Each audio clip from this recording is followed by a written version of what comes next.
Now what will it be? Death or exile?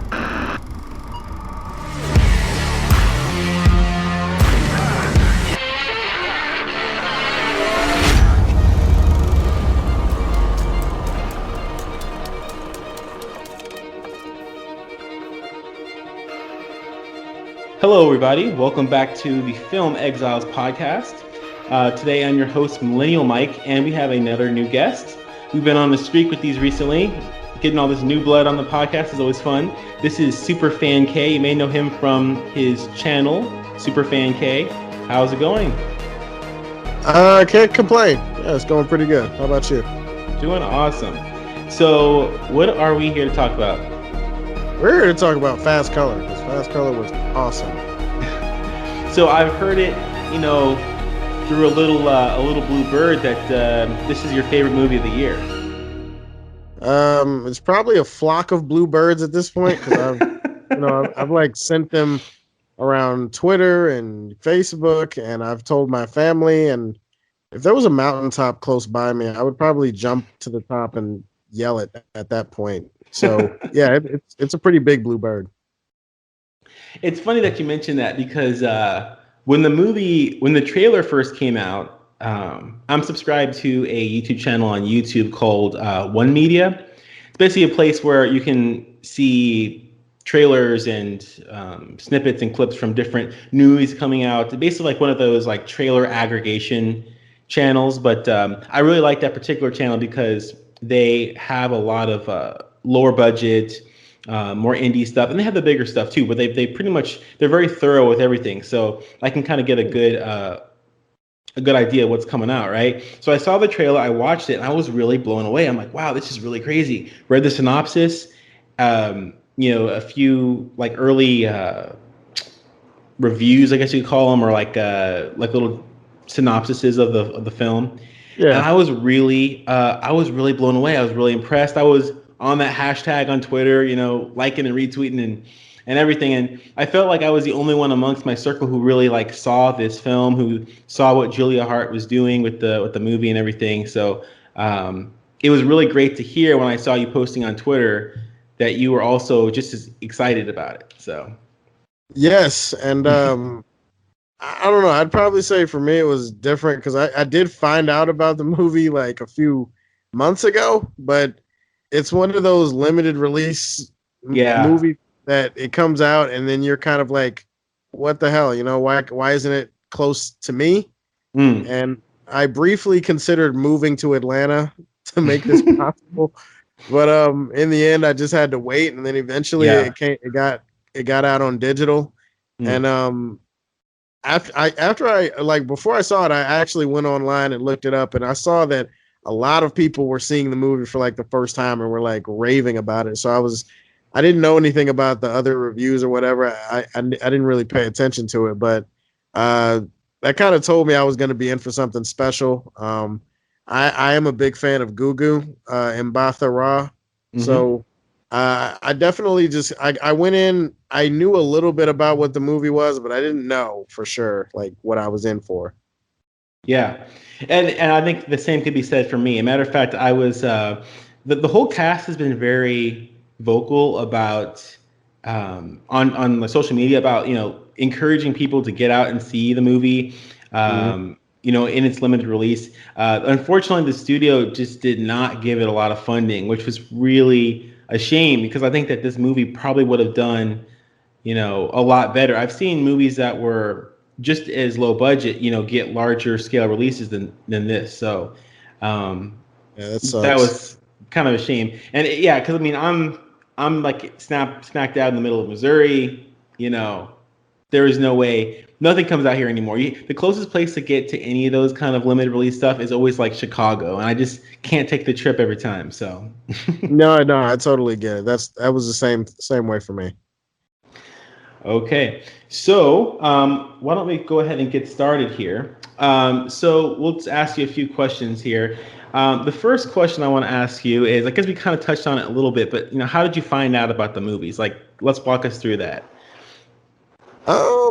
I probably would say that a few months ago, I was just kind of I was scrolling through some upcoming films. Somebody had told me that there was a movie called High Life. I don't know if you've heard of it. It was Yeah, directed with Pattinson. Yeah. Pattinson was in Like it, and Denise, her name's Denise. What's the director's name?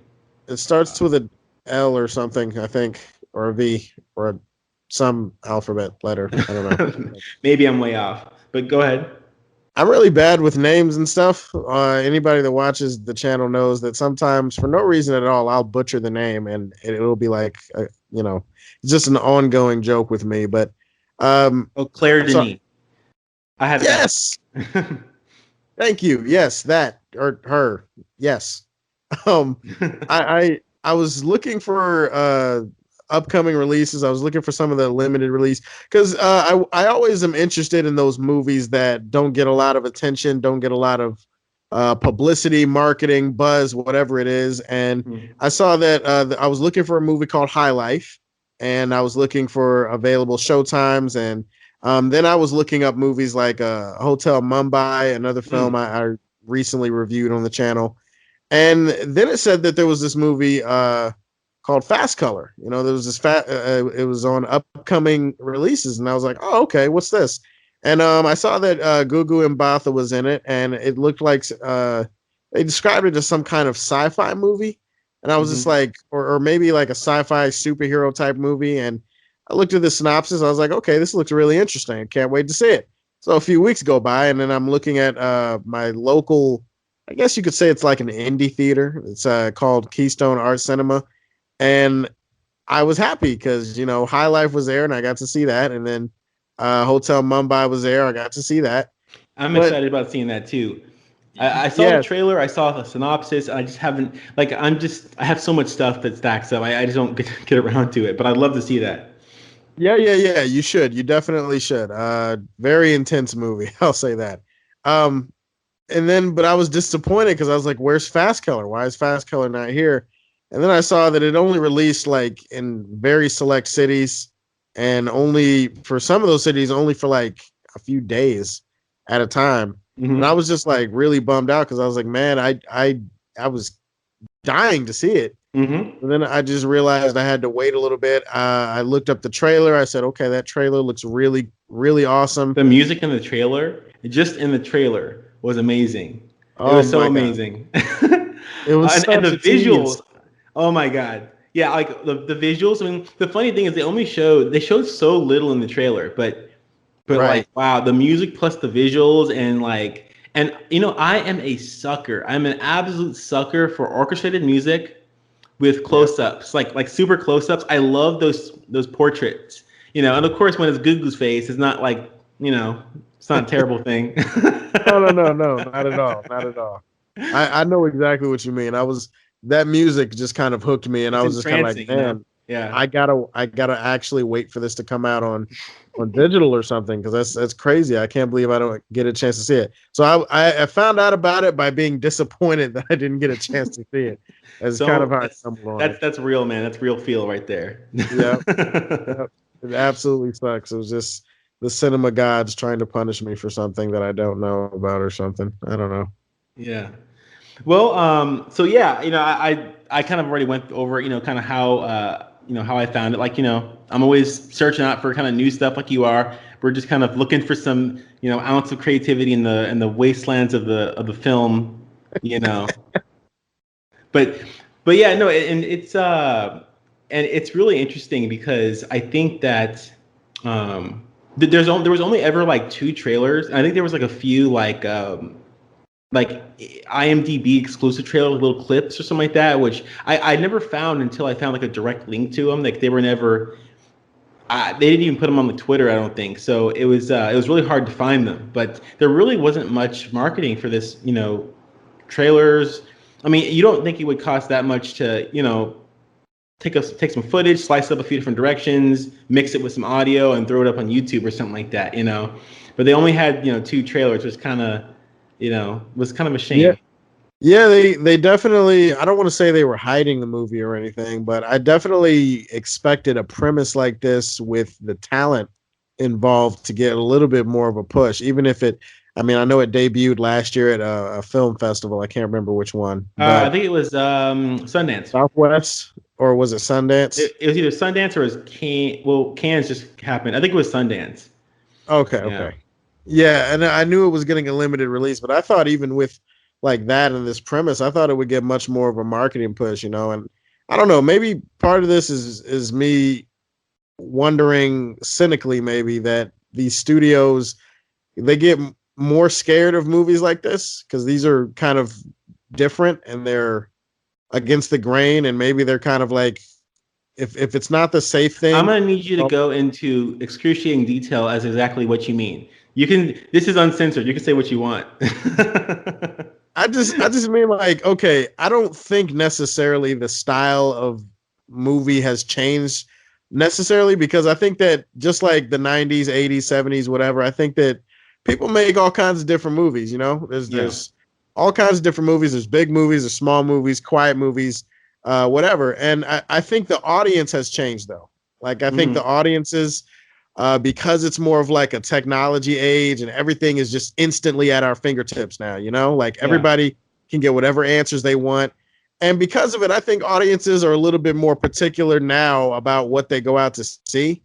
And as a result, they kind of shun the quieter and smaller scale movies like this because maybe, you know, they just kind of figure it won't be that good a time. So I think sometimes that influences studios, and studios get scared. Yeah. And they're kind of like, we don't think the audiences are going to pay much attention to it, because audiences want more entertaining and more mainstream films. Yeah. Because they're not going out as much to spend as much money on these original movies. So studio gets scared, and then they just kind of go, you know, how about we just dial it back on the marketing and we'll just push it out quietly, and if people watch it kind of thing. Yeah. And I guess the only thing that's kind of frustrating about that is that when it doesn't make the money that they were expecting, you know, then it just kind of reinforces the idea that no one wants it at all, and then movies don't get made. You know? Yeah, no, it's shit, because it's not true. Like, I know there's such a huge place. I mean, cinema is just as versatile as it always was, but it's like studios and then audiences, because of that, like, they all, I don't know, it's like they don't know what they want anymore. Like, prime example is there is a film called Annihilation that came out last year. Yeah, with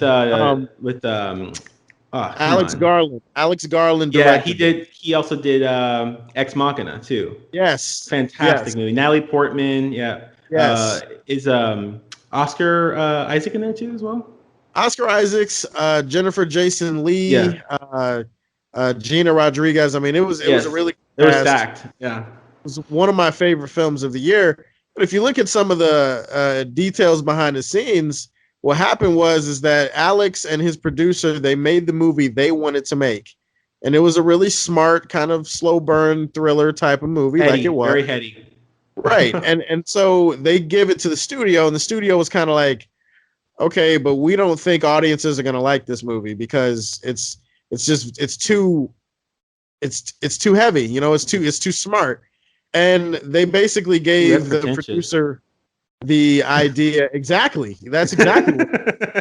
I'm talking about you, buddy. You belong on this podcast.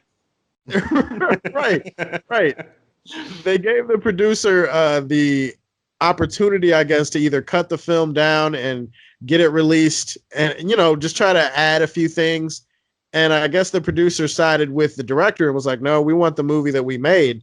So in the end, they ended up giving it a limited theater run, and then they distributed it on Netflix. Yeah. And that's what I mean. Like, these type of movies like Annihilation and Fast Color, they get made all the time. It's just no one pays attention to them.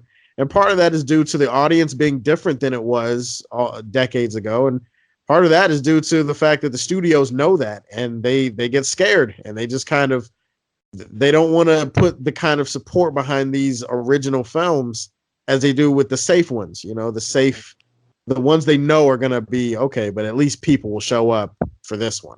Sure. You know, sure. Like, it just, it's frustrating. I look at a movie like Color, I'm like, holy shit, this movie should have done so much more. It should have been. Yeah. People should still be talking about this. And instead, I feel like there's a small cult of fans on Twitter that know that this movie exists, and that's why I shouted my praise from the rooftops about it. This is about as close as you're gonna get from shouting to the rooftops.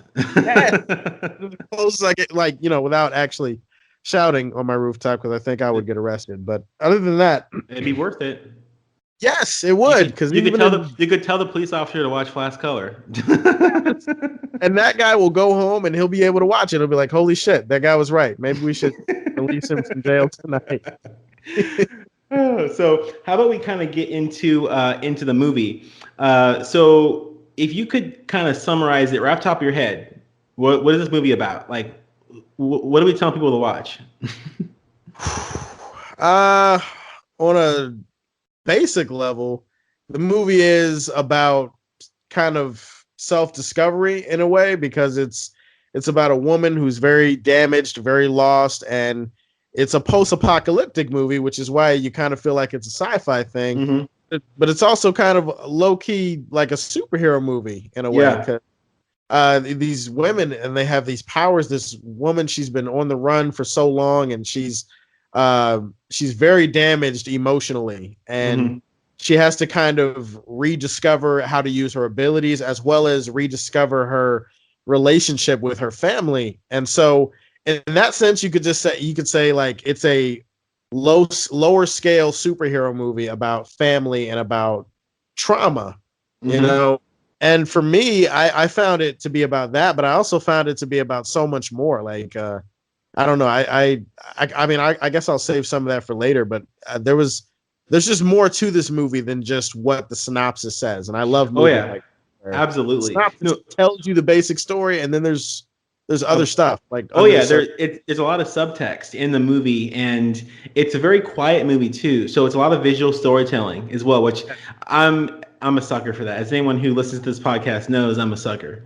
Yes. But it's funny that you mentioned that it's like a low-key superhero movie, because I wanted to ask you about that. Now, there's a lot of ideas as to what qualifies as a CBM, as is commonly shortened to an acronym, or a comic book movie, or a superhero movie, or a comic book adaptation, or I guess a comic book superhero movie in spirit. Would you consider this movie to be a superhero movie, and why? Like, why do you think that what makes this a superhero movie, if you believe so? I would say that any movie with this kind of premise, I think like a superhero movie doesn't necessarily have to be defined by its scale or, to me, the basic premise, I mean, you have these people in this movie who have these supernatural gifts. And I guess part of being a superhero is kind of like it's all about what you do with them. Like, imagine if you were like in a movie and you were watching a movie about these people who work in an office, and one of them has the like he has the ability to, like, I don't know, flip quarters or something without touching them. Like, if you could make a movie about that, but it doesn't necessarily make it a superhero movie, especially if they're just sitting in the office the entire time, and he doesn't do anything other than, wow, he flipped that quarter and it ended up being tails, and he knew it would be tails. That's pretty much it. This sounds like you thought about this before you got on the podcast. You have a book or something like that you want to tell us about? A movie project? Can I get it? I'm gonna get the exclusive. It's gonna be a Film Exiles exclusive. Superfan K doing the coin flip movie. I mean, I got projects for days. Hollywood, if you're listening, I mean, I'm your guy. But just go right to Netflix, man. You have ambition. Don't go to them. Yeah. Netflix and any place that respects original ideas. Make my quarter movie a reality. Let's do it. Maybe looking on YouTube Red or something like that. Work your way up.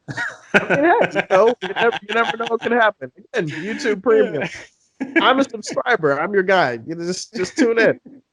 I was just saying, like, a superhero movie to me is kind of defined by not only the abilities or the drive of the people involved, like what they're doing, what their actions are, and how they could use those abilities in what way, and how they could affect the world around them and affect it for good or bad, whatever it is, affect it in terms of change. Yeah.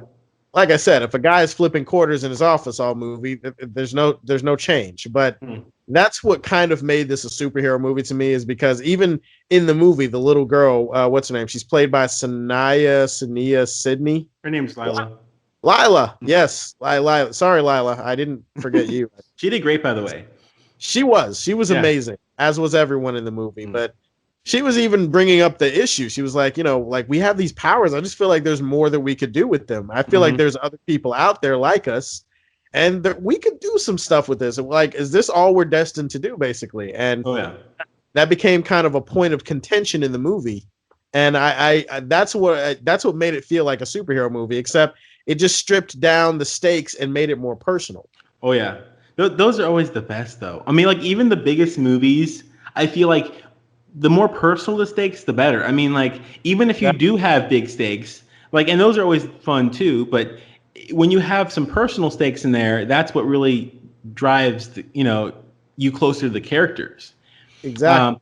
And to kind of weigh in on the whole superhero movie thing, because I do agree with you. And I think that, like, superhero movie and genre fiction, sci-fi, high concept, like sci-fi kind of overlap, But I do kind of agree with you, basically, where, if you have a character with who's trying to make a change with extraordinary abilities, then I would consider that a superhero movie. Like, if they're trying to, even if it's not a big change, like, they're not trying to change the world or society or their town or anything. It could be just their family, and they're using their abilities, they're discovering their abilities, and they're putting their abilities to work to do that. I feel like that can be considered a superhero movie. I mean, I think the emphasis really would be probably on the more sci-fi elements of it, which this movie definitely does lean into that a little bit. So yeah, I mean, I think it's a very interesting thing to talk about, because a lot of movies come out that people like superheroes, right? And I think they would love this movie, but they don't know about this movie. Oh, they don't know it exists. They just we just had our like 15 billionth SpiderMan movie come out. No one's thinking about Fast Color. This movie came out right in the midst of the end game, Yeah, and that's I totally get it. By the way, I like the big ones too. Don't get me wrong. Like, there's some really great, big, huge comic book movies out there that like, there's nothing wrong with going to see those type of movies either. If that's your taste, if you like movies that are all about like take Endgame for instance, like that's a huge global threat type phenomenon. Right. And I totally get that. But it's just that I feel like movies like this, where they're just smaller, and it's all about, like, in this movie, she wasn't trying to change the world necessarily. In fact, she didn't think it could be, but her powers allowed her to kind of change her relationship with her family. Sure. And I don't see why that can't be seen as any more real or any less important than the Avengers trying to stop Thanos from snapping his fingers. Mm-hmm. I would even consider Ruth, the main character, to be an anti-hero. I think by the end, maybe she kind of comes to terms with her inner hero, because I think, like, what makes her a hero in this story is also what makes her a mother. Like, I guess we can kind of get into the themes a little bit here, since we're kind of talking about that. We'll just kind of go ahead and kind of all tie it. It all blends together anyway. People are going to listen. But one of the themes in this is motherhood, because basically you have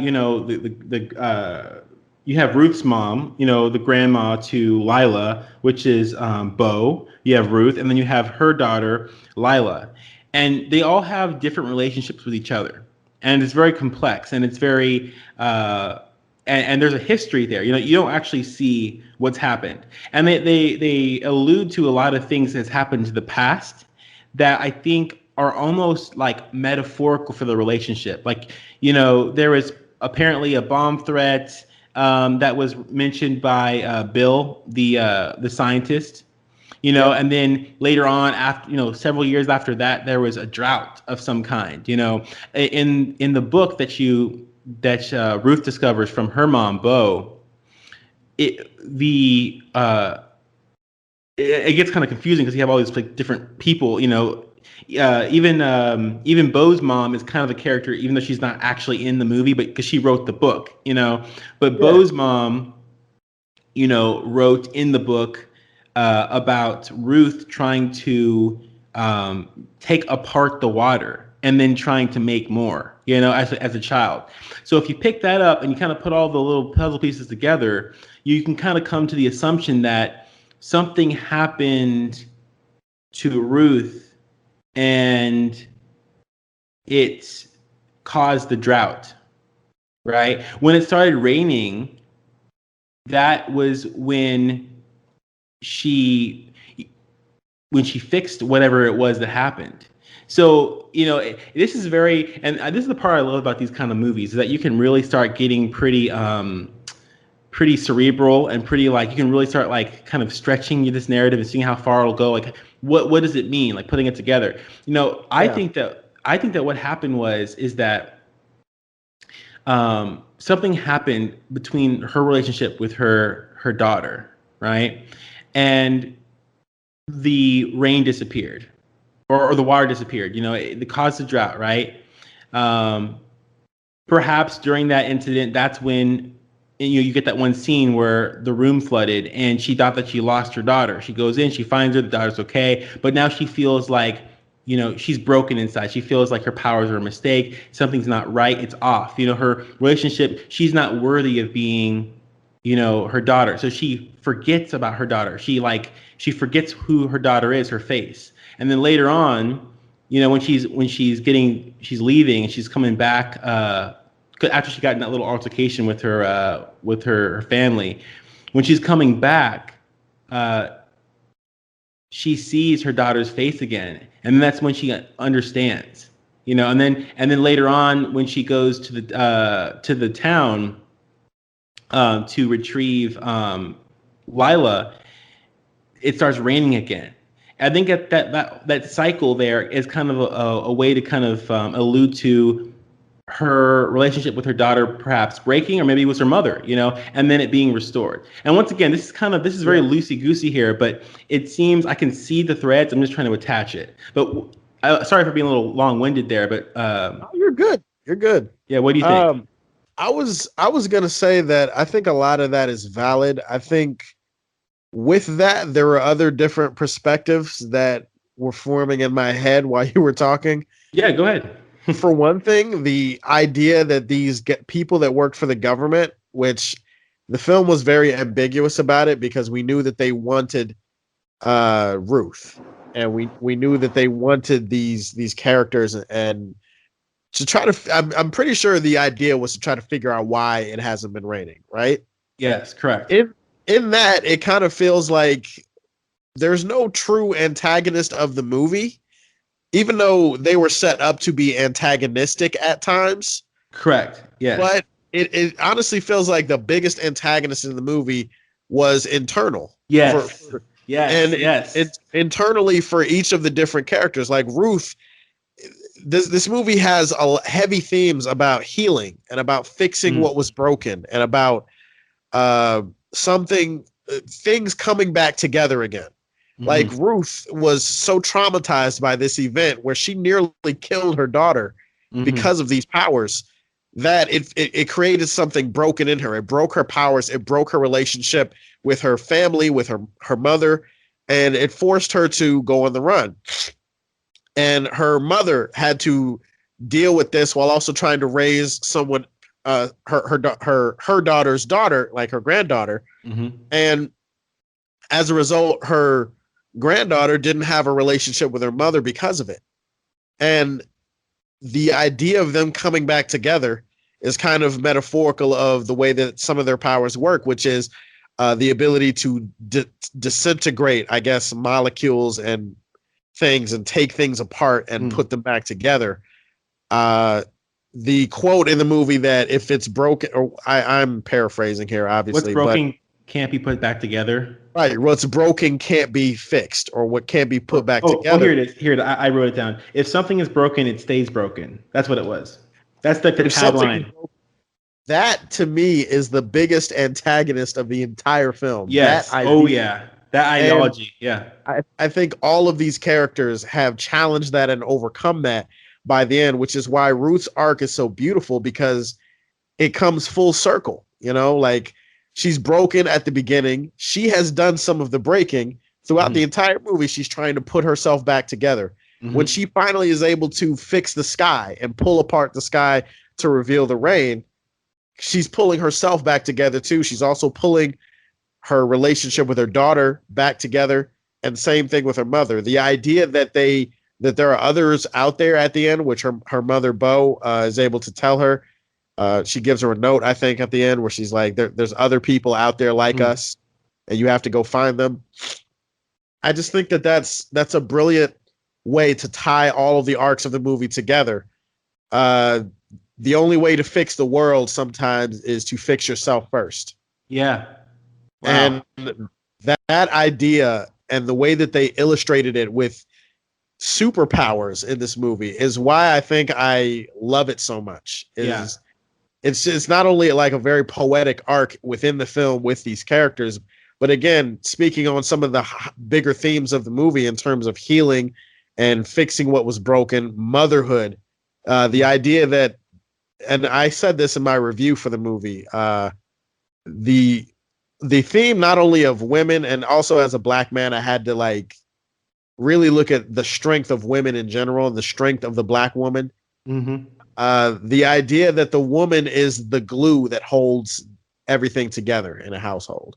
That, like, they're the ones that can fix a broken home. They're the ones that they hold it down, and they've got that kind of strength. And I thought that was perfectly illustrated in this movie in a way that I didn't think that they would be able to pull off with a movie this small scale, but they did it, and they made it personal. They made it work.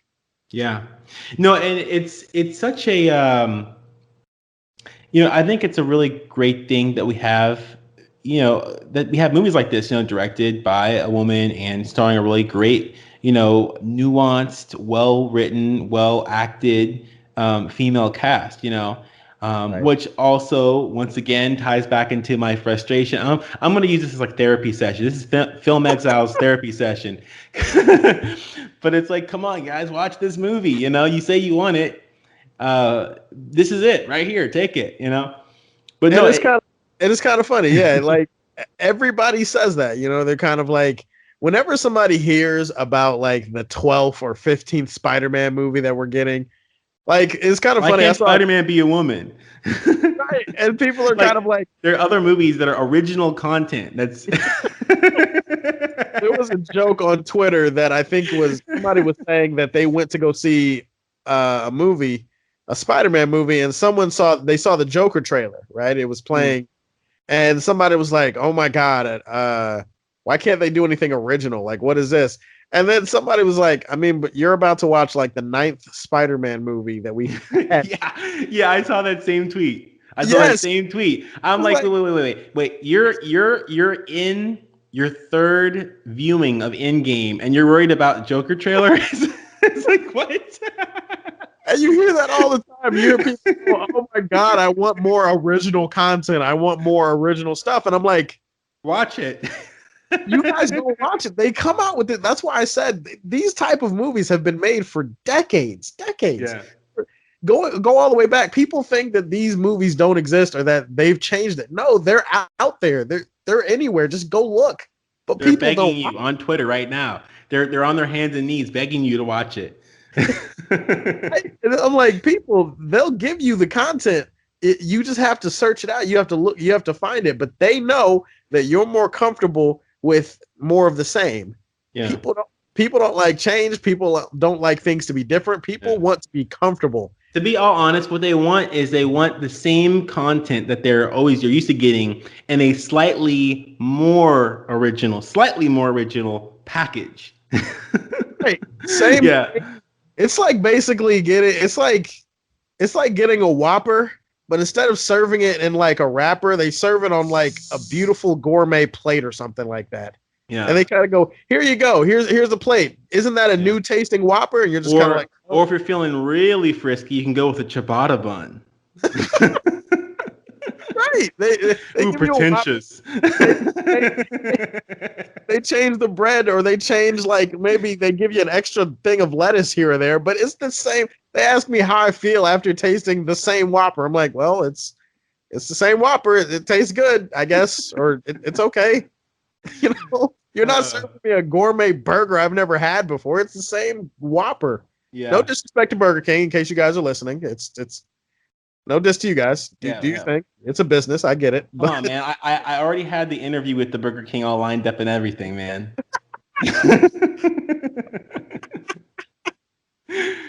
Well, that's over. But so yeah, I mean, there are so many themes in here, and I think that the only real way to do it justice is probably to actually just watch it. I watched the movie twice actually. One time, the first time I always watch it with fresh eyes, and the second time I always watch it again, notebook and pen out, ready to take down notes, kind of more analytical, critical eye, on the film. I already know the main story beat, so I can kind of look closer at the smaller details. Yeah. But kind of like in the same veins that we were talking about before, the actors themselves, because they played. There weren't a lot of actors in here. I'd say amongst the top billed cast, the ones you got the most of, there's 5. That's basically Ruth's family, which consists of 3. Ruth's father-in-law, David, David, played by David Strathairn. I've seen this guy before in movies, but I don't know how to pronounce his last name. But Ellis is his name. And then you have Christopher Denham playing Bill, the scientist. So amongst this cast here, like, what are some of your favorite performances? Oof. To be honest, I think everybody killed it. It's tempting to go with Gugu, because I think she had to play a character that was not all the way put together. Mm-hmm. No pun intended. And she had to go through some very highs and lows in terms of emotionally balancing. She's kind of this person who she has obviously a lot of baggage with her family, and you can tell she wants to try. She wants to be good. To get back to where things were, but at the same time, she also has kind of a jaded and cynical look at the world now because of these powers. She doesn't necessarily respect them or appreciate them, because she thinks that they've brought her a lot of pain and suffering, and that's what the world is. The world is pain and suffering. And I think the movie showed, obviously, that there can be more. The world doesn't have to be the way that is. It can be just like Lila said, there can be more. We can use our gifts for more than what we decide to use them for. I thought Gugu was fantastic. I'd probably say my favorite performance in the movie, though, would probably have to go to Lorraine. Lorraine, I was going to say. She was, Gugu was great, but I think Lorraine was such a powerhouse in this movie, because she surprised me, honestly. She on one hand, she has to balance so much between this incredibly complicated relationship she has with her daughter, and then she also has to balance that with, again, being the mother and being the caretaker. And so she kind of has to be very fierce and very I don't know the word. She has to be very fierce and to the point in some scenes, and she has to kind of stand up for her and Lila, and she has to kind of be strong. And then in their other scenes, there's clearly these vulnerable cracks in her persona, where she does have a very tragic history with her daughter that is not easily just fixed or put back together. Yeah. And the same thing with the other small subplot in the movie, which was with Ellis. Was he her ex-husband or lover? Or I think that they I don't know. I guess I don't know if they got married. No, I don't think that they did. Yeah. Okay. That was another thing. Like, it was just kind of like a tragic thing where they were together, but because of circumstance, they were forced to live apart. right? Mhm. And the way that she was able to balance being the caretaker and the provider and the peacemaker of everybody, as well as having all of these other complex emotions that she has to show at different points. I thought that she was the clear standout of the movie for me. Oh yeah, and yeah, and she really got to especially like when Gugu was first coming back, Ruth's character was coming back, and she was like, hey, I want to fix this. I want to be a family again. That whole scene there was so powerful, and a lot of that was really a tribute to Lorraine. Her concern, her frustrations. All this time, and you want to come back. It's like I pretended that you were dead, and and it just it's a lot. It really is, because she had to lie to her grandchild that her mom was gone, like dead. So that was there must have been a lot of baggage and kind of just weird family dynamics for years, and then she just shows back up, and after she gotten into running with a lot of bad people and drugs and things like that. Yeah, the drug addict aspect of the storyline was another thing underlooked, I think, because it is mentioned in the movie that Ruth was on drugs, and that she thought that she had to get on drugs, I guess, because of her powers, and Yeah. it eventually made things worse. Mhm. So she went sober, and she hasn't had as many outbursts since then. And there's that frustrating feeling of watching, because I've in real life I've known people who have been addicts. I've been close to people who have been addicts, and it's a very delicate and frustrating balancing act, because at the same time, on one hand, you want to be there, you have to be there, you have to help them, and that that's the right thing to do. But then at the other hand, there's the frustrating thing of They have to help themselves at the end. right, and how much help is too much help, and if I go down this path again, is it going to lead to the same outcome? Mm-hmm. They say the definition of insanity is doing the same thing over and over, expecting different results. So that aspect of the storyline, I also thought she was able to display that frustrating, delicate balancing act between those two emotions, between wanting to help her daughter and wanting to be there, but at the same time knowing that her daughter was an addict and caused a lot of problems and is kind of dangerous because her powers aren't in control. And she's like, is it worth it trying to invest in you, knowing that you might do the same thing that you've always done? Yeah. Yeah. It was interesting because her character, Bo, said that she knew, even as a child, she knew the back of your mother's head better than her face. Something to that effect. Basically, she was always kind of, on the run. She was always kind of distant, it's kind of interesting to kind of get that vibe that Bo didn't really know Ruth that well, that's a great point, because it's almost like they were family, but they were also kind of like strangers at different points. Yeah. And each one of them had problems in terms of recognizing people's faces. Like Ruth couldn't even remember her daughter's face because she left her such a long time ago. Mm-hmm. Her mother said in the movie, Bo said, I saw the back of your head more than I saw the front. So it was hard for me to recognize you. And obviously not Ruth, but Lila has never known her mother really. So well, speaking of Lila, I think that the actress who played young Lila, Sania Sidney, did a really, really great job, herself. I think that she really deserves some props, and I hope that, her career continues to prosper and go in a good direction. But she really gave a strong performance. I mean, like, even when, some of her face acting that she did, like, when she was using her powers at the dinner table with the bowl, and when she was stealing the tools at the shop, like when she was walking and she, that fright, she runs into, was it the shop owner there? I think it was, or no, it was actually it was Bill, who happened to be at the shop, chasing after Ruth. Right. But and then of course the outburst that she had with before Ruth, Ruth left right before Bill and the posse came in and took Lila away.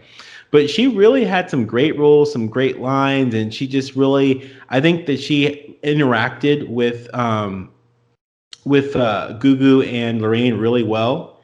I really liked the part of her character too that, she recognized that her powers couldn't fix everything, so she took it into her own hands to fix things. That was her hobby. And in the situation in this movie, particularly, she wanted to fix the truck that I guess it was Ruth's old truck before she left or something like that. But she wanted to fix that truck up so that way she could leave. She recognized her powers weren't going to fix it. She took it into her own hands and she did what she had to do to make a change in her life. So I felt like that was a very strong element of her character that I think that she really did a good job portraying. And we also can't rule out the possibility that she has a superhero name, because her first name and her last name both start with an S, and in comic book lore, that's just a recipe for having a really awesome superhero name. I mean, Peter Parker, yeah, Parker, Reed Richards. You got to be kidding me. Sue My Storm. God. Yeah, go down the list. There are so many characters who have the first letter, the same letter for the first and last name. So kudos to Sanaya for that. Kudos to her performance. She was terrific. Absolutely. And even Bill and Ellis also did a really great job. Ellis didn't have a lot of parts, but no, and I was surprised. I thought he'd have a bigger role. I'll be honest, the first time I saw it, I thought he was gonna try to track Ruth down and he was gonna be another story element there. Yes. And then I was about probably 20 or 30 minutes in, I started to recognize okay, where's Ruth's father? They don't mention him that much, and I don't see any pictures of him in the house. So I just started to get kind of suspicious, and then it was kind of confirmed for me. I was like, oh, okay, that's perfect. Mm-hmm. That makes sense, because I was worried he was going to be some extra element that didn't actually need to be there. Yeah. I thought him being there added some really good backstory to the rest of the film, and gave it that extra kick of emotion with Bo's character, because again, you realize that there's some tragedy with her as well. The fact that she couldn't be with him when she wanted to be. Yeah. And let's not forget dear old Bill. Bill had the coffee scene, man. The whole it's disgusting, and she drinks it it is so good, It's so funny because she it was anything, and an interesting part of this movie that I didn't that I'm not sure if it was kind of there. It's just kind of it's kind of just dressing for the whole kind of aesthetic or what, but it's the fact that there's no water. They live in a world with no water. I think that's kind of just it's kind of just a ripple effect, no pun intended, of the plot device of Ruth not having fixed her powers, so therefore it's not raining, and that's why there's no water. But I thought that was kind of interesting because they go to a diner and they're very limited on water. I mean, they have to basically order water by either the half gallon or the full gallon, and they use that same water to clean themselves, to drink, to do everything, and then they sully it with some nasty Insta coffee. I just found that to be kind of funny, Right. But even then, that was an issue of Ruth's abilities and the change, because that affected the entire story. It made the movie, like I said, feel like I said in my review. It kind of, and this also helped with the way the film was shot. It felt kind of like a slightly smaller scale version of Logan, and Logan was kind of a film that felt Western in terms of its vibe, stuff like that. And this one, I mean, no water, that would obviously have a trickle down effect. I like the fact that this was a trickle down. Yeah, I, A honestly, ripple I don't. effect, a trickle. I don't know how I do it. It just kind of comes to me. I'm here all week, You're a by the way. poet, and you all, you know. I'm here twice on Sundays, people. Tip early, but I like the fact that this was a world that felt lived in, like it felt like something that could actually happen, but at the same time, they only hint at some of the larger scale effects of no water, no rain, and how that would, especially for a small town like this, and how that would limit the people of that town. It would change everything about. I mean, if you're not consistently getting rain, it would affect food, obviously.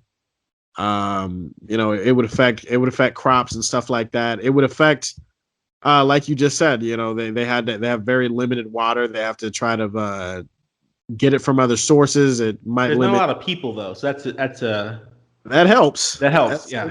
Helps.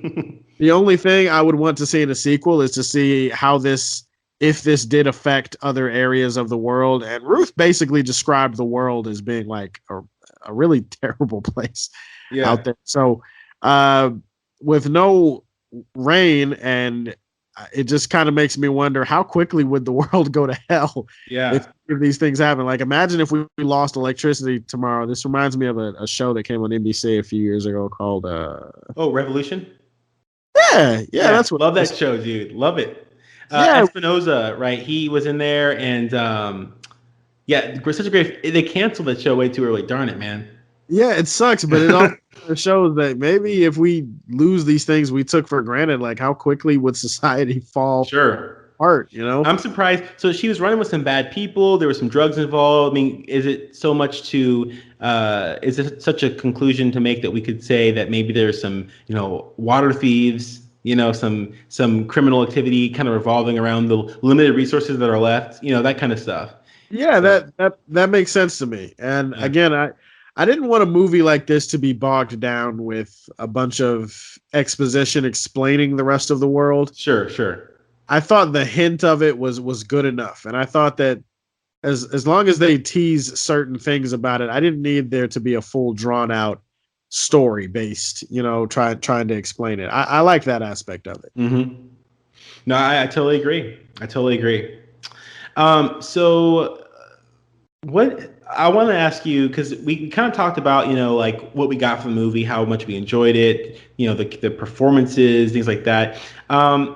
When you were going into the movie, was there anything that like kind of caught you by surprise or that you weren't like really expecting? Like, what was your expectation when you saw the trailer and you kind of got interested in it versus what you actually got? Like, was it better? Was it worse? Or was there anything that kind of just took you by surprise? I'd probably say most of the movie took me by surprise because I really, even from the trailer, I didn't get a clear grasp on what exactly the movie was going to be. I knew it was probably going to be a movie that was heavy on family. And so I would say probably that was the main thing I expected going into it. I expected it to be kind of emotional. I was very curious to see what their powers were and how that worked. I was curious as to what kind of movie. I like I said earlier, the real antagonist of this film are the internal antagonists that the characters have to deal with. And I was curious if the movie was going to forego all that and create like a big bad supervillain that the imagine if this movie had that, I just feel like it wouldn't have vibed much, like it just wouldn't fit. Like I said, you could argue that Bill and some of the government people that are working with him are antagonistic at times, and they aren't necessarily the good guys, I guess. But I can't necessarily sit here and say that they're the bad guys. They feel like they're just kind of there, and they're trying to fix a problem, and they think that this person would help them with that. Yeah. And I mean, it's not terribly unreasonable, to be honest. And Bill wasn't really a bad guy. I mean, honestly, like he's the most unintimidating guy that Gugu could possibly go up against. I mean, like he didn't even stand a chance. Like he had a gun and everything. I was a little bit scared at first because I thought, are they going to try to make this unintimidating guy like this super villain type of? Are they going to make him like the evil scientist of this thing? And I was so glad that they never tried to make him. He was straight up like Jesse Eisenberg, but not like the Lex Luthor version. Like he was just, like the art of self-defense version. Yeah. There you go. Or it reminds me of what's his name? Drake off of Venom. What's the guy's name? I think that's his name. Carlton Drake. Yeah. Yeah. In general, I like the actor. It's just in the movie, if they were trying to make him intimidating, I just don't think it worked. It wasn't that's what it would have felt like if they had tried to turn Bill into like this evil mad scientist that was trying to like do a bunch of terrible experiments. No, it just sounded like they have a problem and they were trying to figure out a way out of the situation. They didn't cause that much harm or damage to the characters in the movie, which again is because most of the damage to the characters was done already emotionally. Emotionally. So I like that aspect of the film. It would have taken me out of it if they tried to make it bigger than what it was. I would probably say most of my expectations were exceeded, actually. Mm-hmm. So here's an interesting question. So their powers, right? I mean, it's really interesting how it works, and they don't really go too much into explaining it, like what the source is and whatnot. But like they keep on referring to the colors, right? It seemed like such obvious, like there was some sort of symbolism going on there. Like there was some meaning to that. And of course the movie is called Fast Color to even drive that down even further. So like I've been thinking about it, and what is that? Was that just a way to make their powers visually interesting? Or do you think there's some deeper meaning to the way their powers work, the way that it looks, the colors when they, after they're finished using it, like, what they see? I can't think of anything. Maybe you can. I actually think it was a little bit of both. I think that the colors were a way to symbolize, or not symbolize, but visualize their powers in a creative way. The way that they describe it in the movie, it's almost like their powers give them the ability to see on different aspects of the light spectrum, like, so what, like microwaves, infrareds, and stuff like that. Light particles, the ability to see that. I thought it was visually a very cool way to represent their powers. But I also think that, it could stand for a bunch of other things, and it also could tie into the title of the movie, which is Fast Color. And obviously, the three main leads in the movie are three Black women. And like I said, I think that one of the big takeaways that I took, and a source of pride for me watching the movie, was the strength and the power of Black women, and what they represent and what they have to go through. And I thought that the lights, and how like Ruth couldn't see the lights, when her powers were messed up and she damaged. Couldn't see her value, maybe, or kind of like that. Kind of like your light. Everyone has one, and everyone has an ability to make it shine and do whatever you want with it or whatever. But when you're struggling and when you're in trouble, it's a very simple way of saying it, but sometimes in a dark place, there's no lights, and the world was a dark place. Ruth was in a very dark place. And when you're damaged like that, it's hard to see the light. It's hard to see. The light can represent like your positive path. The light can represent your aspirations, your dreams. That's why she kind of shot down her daughter when Lila was like, hey, well, maybe these powers are meant for something else. And she's kind of like, no, they're not meant for anything else. It's because she couldn't see the path. Yeah. She couldn't see the goals, the dreams, the ambitions, the aspirations that these powers might have lent. She couldn't see that because her own emotional trauma got in the way. And maybe in another way, it's a way to say that her trauma was the biggest thing holding her back from seeing the light. But it was by embracing that trauma and forgiving herself and healing from it, she was able to see the light. So maybe in there's also a reference to the ability to cope with your trauma, your baggage, whatever you're dealing with. Everybody's dealing with something. Yeah. Everybody has a past. And the ability to see your inner light and, to not just reflect darkness back at yourself when you're going through tough times, but to also be able to grow past that so that there is a light for you. I think that the movie was trying to symbolize how dark our path can become when we can't heal, when we can't forget. When we and it was definitely kind of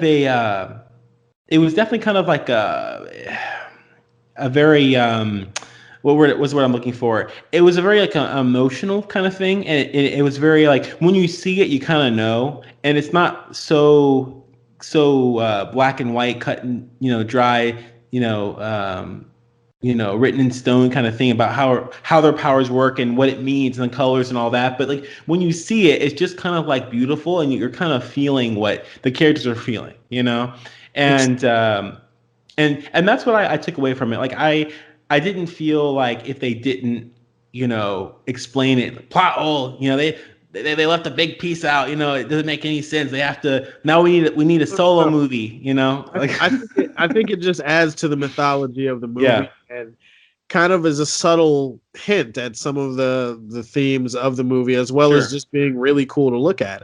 It's, like I said, it's a very creative way to represent a difference. Like it could have been easy just to have their powers be the disassembling of things, but the idea that they also have a chance to tap into the light spectrum and they can see different light particles and different shades of light and stuff like that, again, very visually creative, but also I do think it ties into some of the emotion that the movie's trying to represent. And if you look at certain scenes, just like how in, I'll say a movie like Glass is very color coded with its cinematography. Oh yeah, another amazing movie. Yes, it kind of like how these characters, depending on the scene they're in, the colors could mean something different. Sure. And it could speak for their mood. It could speak for their emotions that they're feeling at the time. Same way in this one, kind of like at the end when she pulls apart the sky and she's able to make it rain because that forgiveness is there. I mean, you see a lot of at different scenes in the movie, you see a lot of different colors. Like I think the bowl scene is blue. When she's pulling apart the bowl, it's blue colors. When there's some really nice greens when she's in that one hotel or motel inside, like she straps herself to the bed so that way when she's earthquaking, she's not stuff isn't she's not thrashing and things like that. And it was very like kind of a green color in there. Right, and some of these colors can signal a lot of different things, like rebirth and being reborn and stuff like that. Usually, I think, I'm not entirely sure, but I think sometimes you associate that with green, which is like a color of life, growth. Right, life, growth, stuff like that. Red is usually a color symbol, assimilated with like power and like anger and danger, power, anger. Yeah. Right, and so the cinematography I thought was very subtle in the ways that they were able to use these colors. Julia and the cinematographer Michael Fimagnerai. I'm very sorry. Sorry, the G is probably silent. Sorry, Fimonari probably. Fimonari, probably. The G is probably silent. I'm guessing. What the hell did I say? Yeah, it sounded like it was like Cree or something like that. You know what? I'll just hold the L on this one. How about this? I'll hold that L and I'll move on. Michael, I'll just call you Michael F. How about that? There we go. I thought the cinematography on the camera work on Julia's part, the cinematography on Michael's part, very subtle in the way they were able to tie the colors into the rest of the story. So I think that, to answer your question, I think it's both. I think that the movie visually was creative, and I think that it was trying to say a little something else.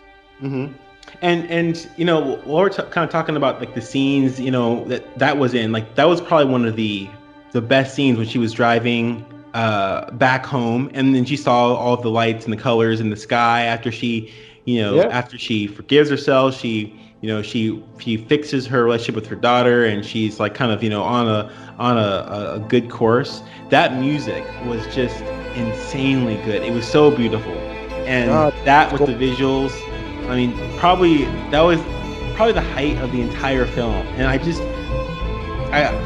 it was just so, that whole entire scene was inspired. Like from the moment that she falls down and she's on the ground and she sees her daughter's face like as a baby, and then she sees her daughter as, you know, the young girl that she is now, and then, you know, from that point, you know, driving home and all that, the music was just so, you know, Simonson, you know, really blew it out the park. I can't even. The musical score in the movie was just, it was just complete sex. It was just like everything. Very appropriate, yeah. Everything about the music here, I just kind of like, I told the girl that I'm speaking to at the moment, I was just like, honestly, if we're having sex and this music is not in the background, like, I just feel like we've missed a step in translation at that point. Like, no, this music has to be playing. And she's like, why? Because I'm like, well, it's probably going to be better than the sex we're about to have, to be honest with you. like whoa. The music is, it's on air, people. Film Exiles exclusive.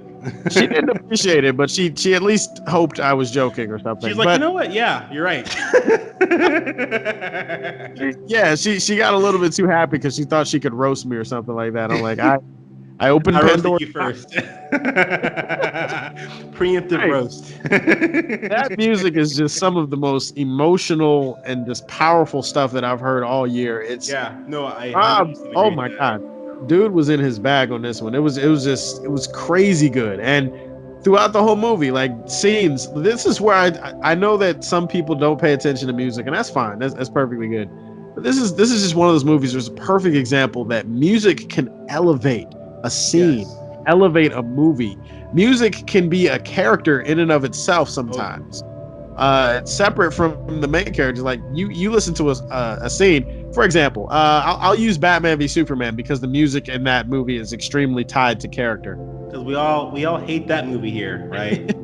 we definitely don't like anything Zack Snyder's done. I've heard that he's kind of a big deal on the internet. I've heard that I've heard that people get a little bit upset when his name is mentioned. So we haven't made a business off of doing Zack Snyder news, so you know, or anything. You know, we're not well known for that. So. To avoid the internet becoming overly upset, I will not refer to him by his name. I will instead call him the GOAT, something like that. Oh, the GOAT. Yeah, I'll call him the GOAT. Man, the big man. Yeah, the main man, Bobo style. I'll call him that. The main boss. Man. The boss. There you go. In that movie, the musical score is one of my favorite ones because, like I said, the music, when it really elevates a movie, it can feel like its own separate character. So I didn't need Lex Luthor to be on screen to hear his theme and to think about Lex Luthor. Like at the end of the movie, when he's in prison and he's not even on screen anymore, and they're in his office and they're going through his stuff, and then that painting is turned upside down now. Man, holy smokes, man. His theme is still playing and you can hear it. And I was just kind of like, this is perfect. Just like the Batman. In the beginning of the movie, when Bruce Wayne,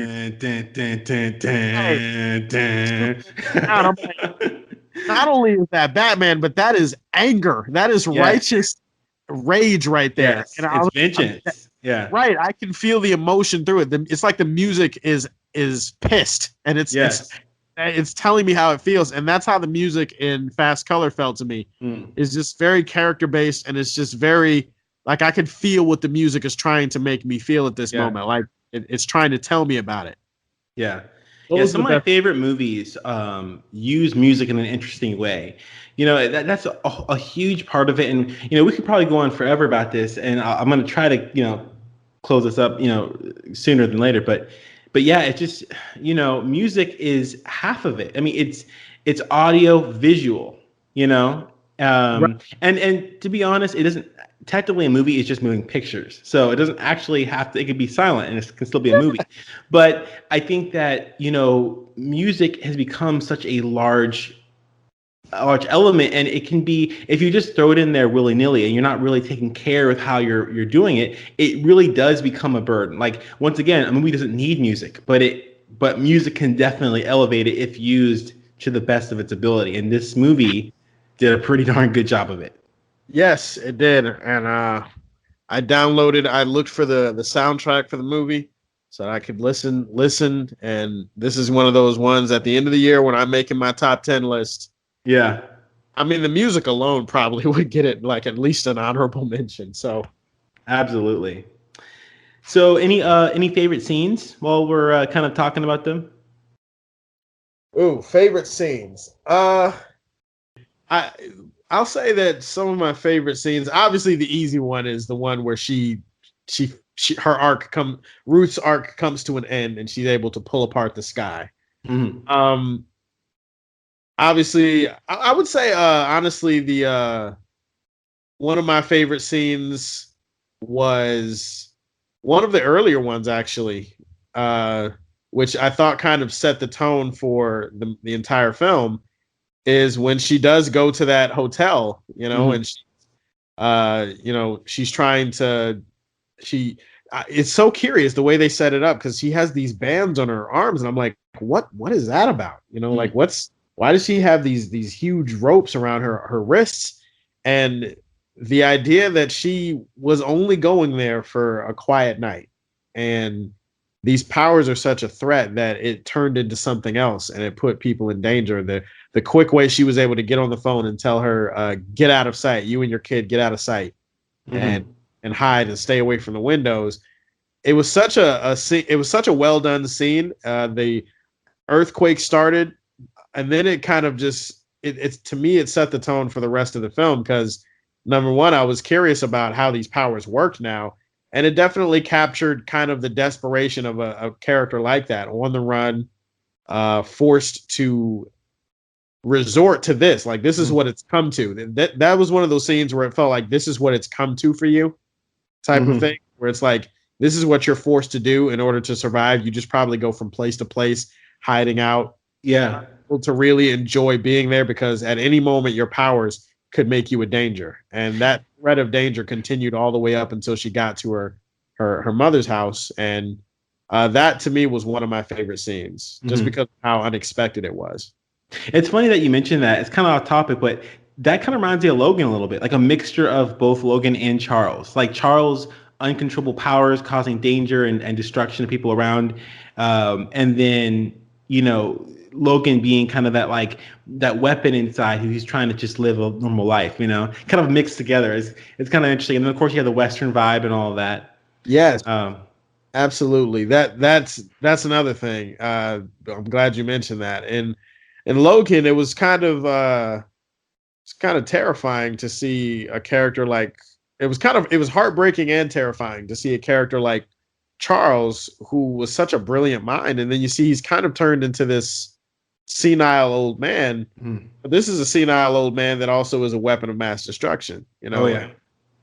It was kind of heartbreaking to see that not only is he not all the way there, but at any moment in time he could flip out and he could kill everybody around. And that's the intensity of that scene, and the way that it was perfectly set up. Everything seemed like it was normal. She checks into the hotel. She does seem like she's been on the run for a while, and then she gets the thing of water. She has these ropes on her wrists. It just opened up my curiosity. I was like, what does that mean? And what is that? And then all of a sudden when it starts happening, I was like, whoa, wait a minute. What is this? I wasn't expecting this when I thought her powers worked like everybody else's. Wait a minute. I really liked kind of my thing.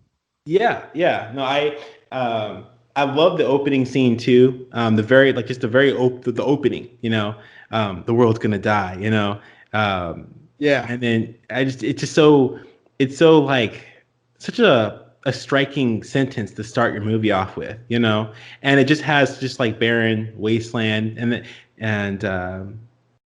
then at the end Lorraine says, and I think about Ruth, and then it just starts with Ruth. And I think that's her reading the book. So it's like a storybook kind of opening, that narration. And I just love how the story kind of it just really interweaves all three of these women, together and their life stories and the relationship. It's such a great thing. And another thing I love about this movie, also kind of involving time, as far as like my favorite scenes and moments, is the flashbacks and how subtle they are. They're silent, and they're used to kind of just insinuate what Ruth is thinking about when she sees the innkeeper when she goes into the inn or the hotel, and the daughter comes up, right? She grabs her daughter. She looks at her daughter, remembers Ruth, but you don't know, like you don't know about Ruth because it didn't show Ruth in the flashback, but it did show the cracks in the walls and the water raising and all of that, and it kind of puts it in your mind that like when she saw the young girl, it made her have a bad memory, you know. And it was quick, it was silent, it's like she was repressing it, and it was super subtle, and it really added a lot to the character, you know. And then also later on, the flashbacks with Lorraine, and she's like running in the garden in the grass, and she's like trying to use her powers, and the colors kind of dissipate into the air, showing that she couldn't really use them very well. And great scenes. Go ahead. Just to touch on what you just said, the way that they use flashbacks very subtly, very quickly. Like there would be scenes where there's a flash and you get a brief glimpse of some stuff that happened, and you can tell that it's very traumatic, but you don't know what it is yet. And it kind of coincided with her arc throughout the film. By the end of it is when you finally see the full vision. And in that sense, it did remind me of movies like Arrival and Man of Steel, because of the way that they're able to use flashbacks to also build the character. And they're very emotional flashbacks too. Emotional, and they subvert your expectations. Like the Arrival flashbacks didn't feel like, well, they felt like flashbacks, except we found out at the end. Flash forward. Right. Man, that's an emotional thing. That subverts exactly subverts expectations. Here, same thing. Like the way that these flashbacks, I'm sitting here, I didn't know it was going to be that emotional. I just thought like, okay, maybe she almost drowned, and maybe that was the big reason. No, her baby fell into the water. I was like, no. Right. And by the end of it, I was just kind of like, oh, this would actually traumatize me and probably cause me to go into a depression like that. And then the way that she had to reconcile with that in order to finally see the light, no pun intended. I thought that was a perfect way to layer those throughout the film. It just reminded me of Man of Steel and Arrival and movies like that use those type of flashbacks. Yeah, good vibes, man. Good vibes all around. Definitely. Well, do you have any ending thoughts to kind of wrap things up? Any other things you wanted to mention maybe we didn't get to? I would probably say I don't need this movie to have a sequel. It's perfectly fine on its own. I can leave the rest of my imagination. If for some reason they ever did do a sequel, I think there is a ton of directions that they can go. I'm happy you brought this up, because actually I want to talk about that too. Go ahead. there's just, it's perfect. It's one of those movies where it's perfect the way that it is. But if they did decide to do something and add something onto it, that would kind of be perfect too, because the hint at the end where you find out that Bo has been sitting on this secret that there actually are other people out there like us. And that just teases so many questions. Does that mean these people have the specific same abilities that you do? Or are they just people who have abilities in general and they're different than you? Yeah. Do you mean, is it possible that you have like other family out there? Yeah. Like is all of your power tied to the light spectrum? Like your powers work as far as you can disassemble things. I'm assuming that means human beings too. I was really surprised that they didn't go there. I was scared. Lorraine, when she was basically like, "No, I'm more worried about what I'm going to do or what I can do when I get there." I was just like, "Holy shit! Are they going to have her pull apart a human being? Because you can actually do that, I think, right?" Yeah. I don't see why not. All right, and that would have just been such a. I would have been like, okay, what is this movie rated again? What is it? Rated? They could have just. They were basically just dusting stuff, Right. Done it in a way that made it like, okay, she didn't actually. Yeah. Well, you just pull off just their skin and leave it. Yeah, that's what. But I was saying, I'm not strong enough to take everything off, just the outside. I got so many horrible thoughts in my head at the moment because I was like, wait, are they going to actually show her disintegrating, like pulling the skin and the organs off? Yeah. And then putting it back together. You know? Right. And I was just like, wait, don't put it back together. Just leave it. No. Yeah. Why She takes someone apart, puts it back together. It's like, don't mess with me. So this makes me curious for a sequel. Like, okay, obviously there are these other people out there with abilities. Ruth and Lila are going to go find them. Is there already like a group set up? Are these people already heroes in other cities and we just don't know about it? And also, where does this leave Bo? Is Bo going to work with them to restore the thing? And does the government have a more sinister purpose beyond just recreate? You know what I'm saying? Like in this movie, they were just presented as the people who needed something done. Yeah. You know how sometimes movies, governments, they go further and they do the most, basically. Sure. And it just makes me curious, what happens to Bo now? Is she going to stay there for the rest of her life, or is she free to go? I mean, she's powerful enough that she doesn't have to worry about them or anything. Yeah. You know, I was thinking about what you said, and you know, the thing about a movie like this, it's like one of those movies where it's so personal. It's like, you know, typically whenever you do a sequel, you always feel like you have to like get bigger, right? You know what will be interesting is if instead of, you know, like they're to not have a situation where you feel like you're betraying like the original heart and the core of the movie, the original movie. You know, what you could do is make it like, you know, pardon my French, but a connected universe, you know, where basically, you know, you zoom to a different part of the world where you have other people with similar abilities and they're undergoing their own issues. And then maybe like in the film, they walk past Ruth and Lila, or like they just cross paths, you know. That would be perfect if they spent like another film basically treating it like it's an anthology film where it's like, exactly. It's in the same, but it's not connected, but it's in the same universe basically. And then have them like maybe at the end of that movie, maybe they run into Ruth, and then that would set up a perfect like third movie. But we spent an entire movie getting to know these other characters. Yeah. And I would love, because I like the idea of setting up another personal story, you know, not just expanding out and then losing the characters, you know, like, you know, the things the character cares about and the reasons why I care about these characters, I want that to still like be there, you know. So like zoom to someone else, show their struggles, and then like, you know, maybe like grapple with some like social issues or something that's kind of like more like personal, not so much like an immediate threat or something, you know. I don't know. That's why I'm not a filmmaker. I just podcast. Yeah. I think you're on the right track. I definitely don't think they would need to turn it into something bigger than what it is, because I don't want it to betray the feeling of this movie, Fast Color, and what it is. And to be honest, this is the whole point we were making, is that films like Fast Color, we need more of them. This is a personal, intimate, quiet, very emotional film in the sci-fi and superhero genres.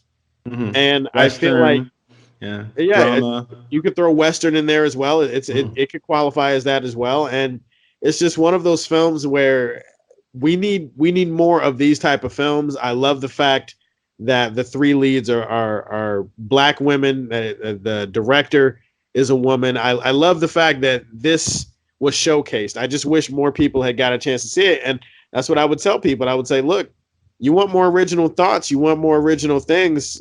This type of shit happens. It's out there. These movies exist. People will try to tell you that they don't, but they do.